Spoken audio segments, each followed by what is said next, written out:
ভালোবাসার রান্নার চ্যানেলে সবাইকে স্বাগত।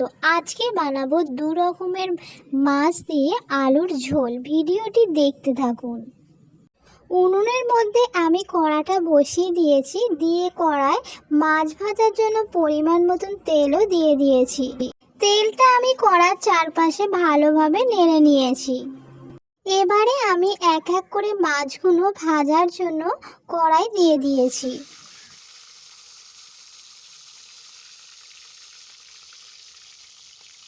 এখানে আমার দু রকমের মাছ আছে। প্রত্যেকটা মাছ আমি লাল লাল করে ভেজে নেব।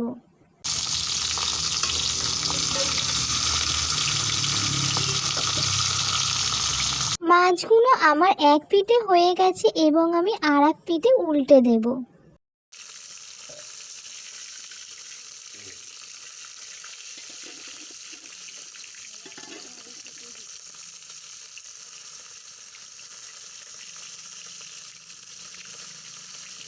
মাছগুলো আমার ভাজা হয়ে গেছে, এবারে আমি নামিয়ে নেব।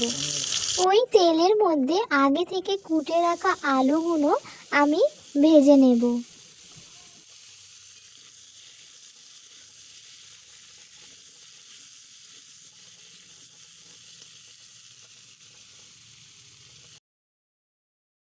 আলুগুলি আমার ভাজা হয়ে গেছে, এবারে আমি কুচনো পেঁয়াজগুলো আলুর মধ্যে দিয়ে দেব। দিয়ে আলু আর পেঁয়াজ একসাথে ভালোভাবে হালকা ভেজে নেব। এবারে আমি দিয়ে দেব 1 চামচ নুন। এবারে দেবো আদা আর রসুন বাটা। এখানে আমি প্রায় 2 চামচেরই মতন রসুন আর আদা বাটা দিলাম। দিয়ে ভালো করে একসাথে রসুন আর আদা কষে নেব। এখানে আমি 4 কুচোর মতন টমেটো দিয়েছি। এবারে দেবো 1 চামচ হলুদ গুঁড়ো, 1 চামচ লঙ্কার গুঁড়ো দিয়ে ভালো করে নেড়ে নেব।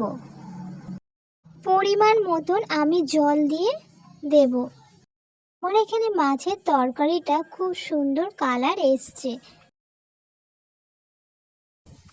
আমার এখানে পরিমাণ মতন জল দেওয়া হয়ে গেছে। এবারে আমি আলুগুলো ভালো করে মশলার সাথে সিদ্ধ করে নেব।